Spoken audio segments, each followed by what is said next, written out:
আমাদের পরের destination orange valley garden. রঙ্গিত নদীর ধারে অপূর্ব সুন্দর জায়গাটা।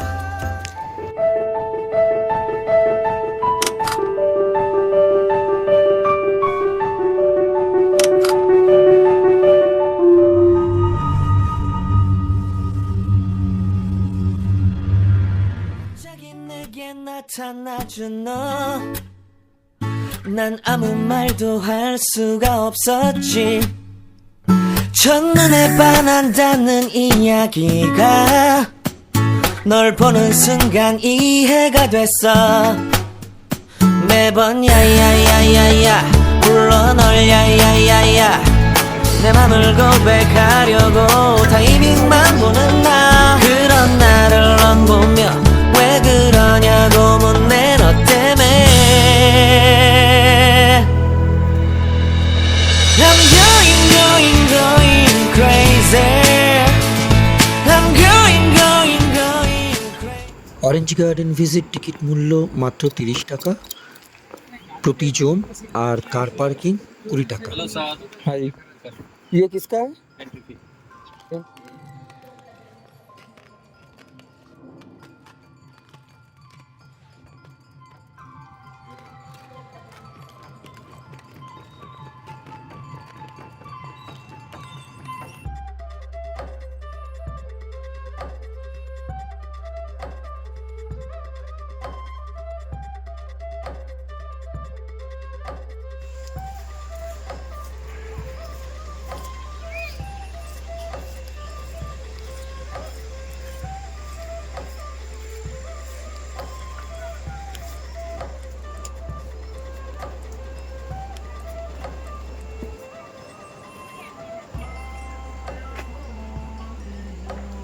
এটা অরেঞ্জ অর্কিড, অরেঞ্জ গার্ডেন, কিন্তু অরেঞ্জ তো এখানে পাবো না।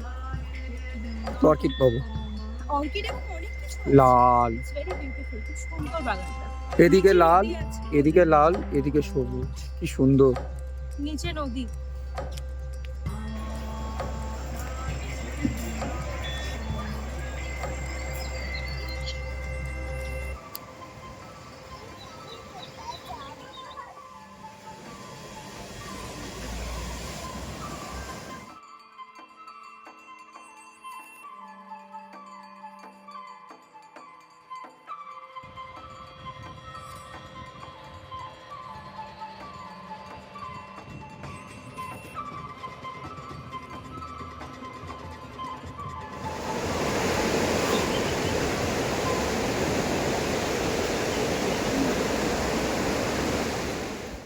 অরেঞ্জ গার্ডেনের অরেঞ্জ দেখতে পাইনি, বাট সুন্দর রিভার দেখতে পেয়েছি।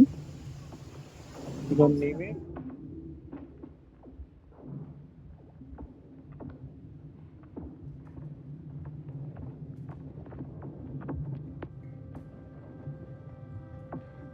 নিচে সুন্দর রঙ্গিত নদী বয়ে চলেছে।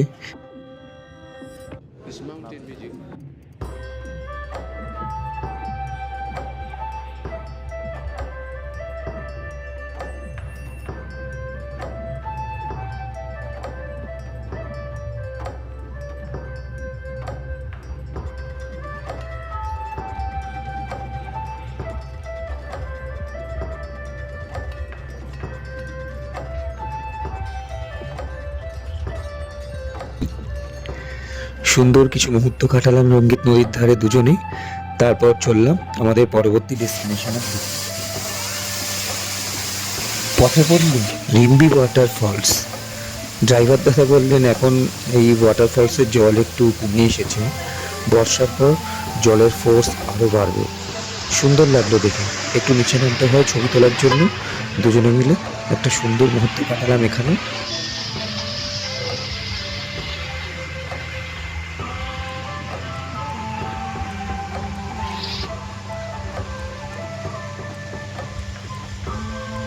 বলো, এটা কি falls? Rimbi, Rimli falls, Rimbi, Rimli, Rimli falls, sorry. Rimbi waterfall. ভীষণ সুন্দর, ভেরি নাইস। জলটা খুব ঠান্ডা। ভীষণ সুন্দর একটা সরু ফল।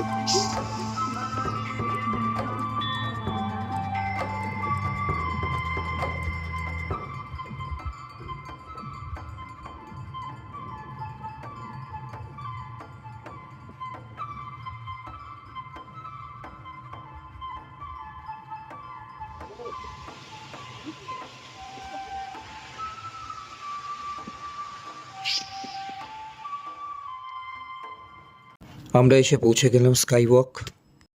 এখানে জন প্রতি টিকিট মূল্য নেয় 100 টাকা, কার পার্কিং চার্জ 30 টাকা করে। চলো ভিতরে ঢুকে এনজয় করি, প্রকৃতিকে দেখি, প্রকৃতির সান্নিধ্য কিছু অনুভব করি, আর অবশ্যই ফটোশ্যুট চলছে। অনেক খাড়াই রাস্তা দিয়ে এসে গেছি স্কাই ওয়াক, এবং আমি উঠছি ওপরে। দেখে স্লিপারি আছে। স্কাই ওয়াকে একটা স্লোপিং ওঠার পর জুতো খুলে সেখানে প্রবেশ করতে হয়, যেহেতু গুরু পদ্মসম্ভবার মূর্তি আছে নিচে গুম্ফার মধ্যে, আমাদের সেখানে গেস্টরা ঢুকতে পারে, দর্শন করতে পারে, তো তার জন্য জুতো খুলে সেখানে প্রবেশ করতে হয়। তো জুতো মোজা খোলার পর দেখি আমার বা পায়ের নিচ থেকে রক্ত বেরোচ্ছে, মানে ফিনকি দিয়ে রক্ত। তো ওখানকার মিলিটারি যিনি ছিলেন উনি বললেন যে জোঁক ধরেছিল আর কি, কোথাও ওই অরেঞ্জ টি গার্ডেন বা যখন ওই ব্রিম্বি ওয়াটারফলসে নেমেছিলাম সেখানে কোথাও একটা জোঁক ধরেছিল। কিছুই বুঝতে পারিনি, যদি না আমরা মোজাটা খুলতাম আমি টেরও পেতাম না যে ওরকম কিছু হয়ে গেছে আমার সাথে। মোজাটা জাস্ট ফেলে দিতে হয়েছিল, কারণ ওটা পুরোপুরি কাঁচা রক্তে ভিজে গেছিলো। আমার মনে হয় আগের জায়গাটাতে হয়েছে। হতে পারে, ওইখানে অরেঞ্জ গার্ডেনে। পিলিংয়ের ফেমাস সাইট সিনগুলোর মধ্যে এক হচ্ছে স্কাই ওয়াক, যেখানে গুরু পদ্মসম্ভবার মূর্তি গুম্ফার উপর তিনি বিরাজমান, আর তার সামনে স্কাই ওয়াক কাছের রাস্তার মতো করে দিয়েছে, সাইড দিয়ে 360 ডিগ্রি কাঞ্চনজঙ্ঘা আর হিমালয়ান রেঞ্জ দেখা যায়। স্কাই ওয়াক থেকে দূরের পাহাড় সারিকে দেখা যায়, কিন্তু এবার তারা মেঘে ঢাকা, কাঞ্চনজঙ্ঘা মেঘের আড়ালে অদৃশ্য। তাও এটাও এক আলাদা সৌন্দর্য, মেঘলা দিনেও পাহাড়ের সৌন্দর্য অনেক মাদকতা মনে হয়।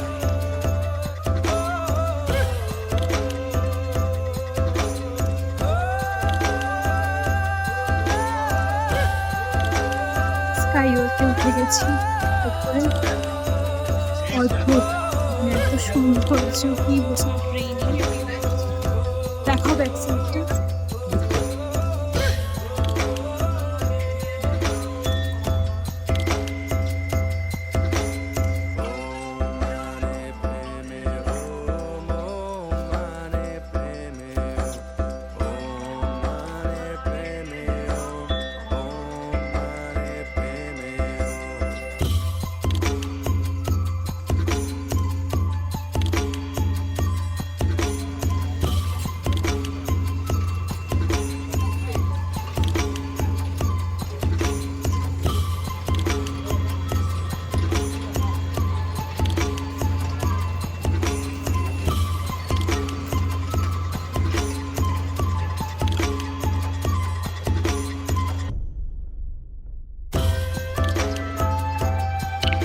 গুরু পদ্মা যেই আসনে উপবিষ্ট সেটা আসলে এক গুম্ফা, ভিতরে ফটোগ্রাফি নিষিদ্ধ, কিন্তু আমি তোমাদের দেখাবো বলে, শুধুমাত্র তোমাদের দেখাবো বলে আর নিজের একটা কিউরিওসিটির জন্য নিজের সংগ্রহে রাখবো বলে লুকিয়ে একটু ভিডিওগ্রাফি করেছি, সেটাই তোমাদের দেখাচ্ছি। দেখো, এইরকম ভিডিও কিন্তু ইউটিউবে বেশি পাবে না, আমার মনে হয় না কেউ দিয়েছে বলে। দেখে নাও স্কাই ওয়াকের গুরু পদ্মার গুম্ফার ভিতরের চিত্র।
স্কাই ওয়াকে আরেকবার এলাম, আকাশটা একটু পরিষ্কার হয়েছে। যদিও পরে আরেকবার আসতে হবে কাঞ্চনজঙ্ঘার জন্য। কাঞ্চনজঙ্ঘা বহুবার দেখেছো, অনেক পয়েন্ট থেকে দেখেছো। না, স্কাই ওয়াক থেকে 360 ডিগ্রি বলে ঠিকই, 360 ডিগ্রি অ্যাটলিস্ট হয় না, বাট এই সাইডটা কভার হয়। কিন্তু এটাই, পিছনে ভদ্রলোক বসে বসে বৃষ্টিতে ভেজে, বুঝলে, এই যে ভদ্রলোক, এই যে।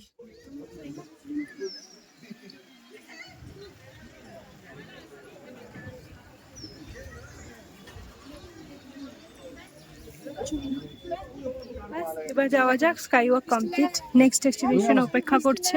কিছু খাওয়াও দরকার, ভেরি হাংরি। সবশেষে বলি একটা ইম্পর্টেন্ট কথা, পেলিংয়ে প্রত্যেকটা ভিজিটিং পয়েন্টেই শৌচালয়ের সুব্যবস্থা আছে। তো যারা লং টাইমের জন্য বাইরে সাইট সিনিংয়ের প্ল্যান করে পেলিং যাবে বা সিকিমের যে কোনো জায়গায় যাবে, তাদের কষ্টের বা চিন্তার এই বিষয়ে কোনো কারণ নেই। নিশ্চিন্তে ঘোরো, এনজয় করো। ব্যাস, এইবারের মতো ভিডিওতে এইটুকুই থাক। এর পরের বার তোমাদের নিয়ে যাব পেলিংয়ের বিখ্যাত বার্ড স্যাংচুয়ারি, তার সাথে রাবদান সার্ভিস এবং আরও অন্যান্য জায়গায়। তো পেলিং ট্রিপ কিন্তু চলছে।